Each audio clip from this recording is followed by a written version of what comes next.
Hey, what's up everyone? Welcome to my review for Resistance Burning Skies for the PlayStation Vita, and this is the first-person shooter game to come out on the PlayStation Vita, and the first Resistance game to come out on the PlayStation Vita. I mean, it's not the first portable one. There was one for the PSP, which was actually really damn good, but this is the first one on the PSV. This one will take all the graphical capabilities and all the thumbstick capabilities, because I have the second one, and it's going to actually use them and make a great game, right? Well, if you read some of the reviews, then you already know it's not a very good game, but I'm a fair person, okay? And if I find a game is actually pretty fun, then I'm going to say it's an okay game, even if it's not amazing. But, you know, I don't know, maybe I thought it was terrible. I don't know.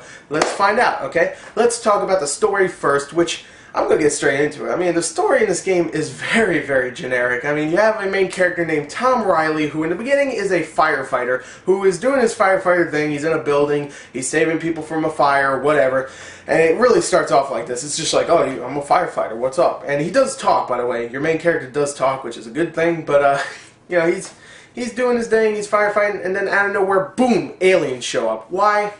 I don't know. They just show up. And of course these aliens are the Chimera from the other Resistance games. And here, Tom Riley has to go and fight his way out of this burning building. He does, and guess what? The whole world is getting taken over by these things, and what he decides to do is join the Resistance to fight off these Chimera. And when he does this, he meets up with a girl named Ellie, who becomes his friend and stuff, and his whole thing now is to fight off against these Chimera and also reunite with his wife and child, who you meet on early in the game, and they're not a big part of the game. I mean, that's his whole drive on to fighting these Chimera off and finding a way to get rid of them, but you don't really care, and you don't really care about that character or any other characters that come out of nowhere from the game. I mean, it's a generic story that no character becomes likable, no one's really all that interesting, nothing is cool, there's no real twist. It's straightforward. You go to this place, you shoot a bunch of aliens, you get out, you blow something up, you fight a big boss, you get out, you talk maybe sometimes,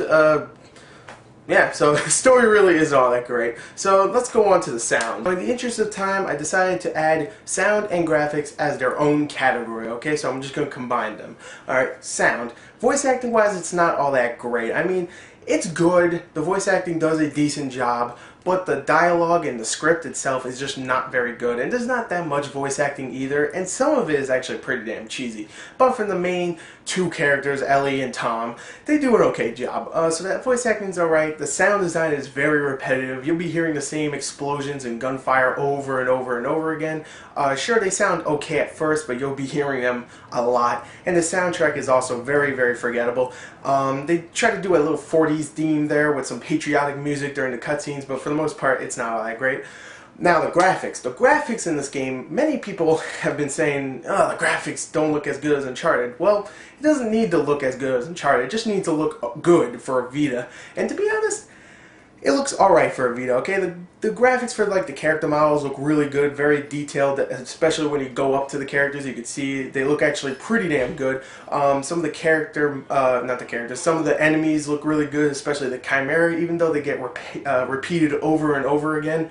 And some of the effects, like some of the explosions and stuff, look really nice, but the environments are very drab, and the texturing for the environments look really bad. And the environments are very, very, very, very, very uninspired. I mean, you'll be going through buildings and bridges that are exploded and stuff, and they don't look all that amazing either. So really, the graphics for the most part are a mixed bag, but they're alright. Now let's go on to the gameplay. Now let's talk about the most important part of any game, the gameplay. And I wasn't expecting much from Resistance. I heard bad reviews before I played it. I saw gameplay and didn't think it looked all that amazing. But I have to admit, it is actually pretty fun. It's a, not Twitch shooter, but it's a very, very casual type shooter where you just go around, you hide under cover, you pop out, you shoot a bunch of enemies, you go to a next area, you do it again, you get a little bit of dialogue here and there and some story, you go to different environments which all are not very amazing, but you go around, you shoot a bunch of things. Sometimes you get a little boss fight here and there, and they're pretty obvious. Like, you just have to shoot the weak points. You've played a game like this before, but it's a portable game. You can bring it wherever you want, and as a portable game, your quality standards, they get a little lowered. And here it actually is fun. You get a bunch of different weapons, and each weapon actually has its own secondary feature. Like, you get a crossbow that can shoot crossbows that fire that explode when they hit a target, and you also get a shotgun attached to this crossbow, which is really cool. Some of the other things, you'll get like a grenade launcher attached to your assault rifle. You get a minigun that shoots fire and stuff, and some really cool stuff.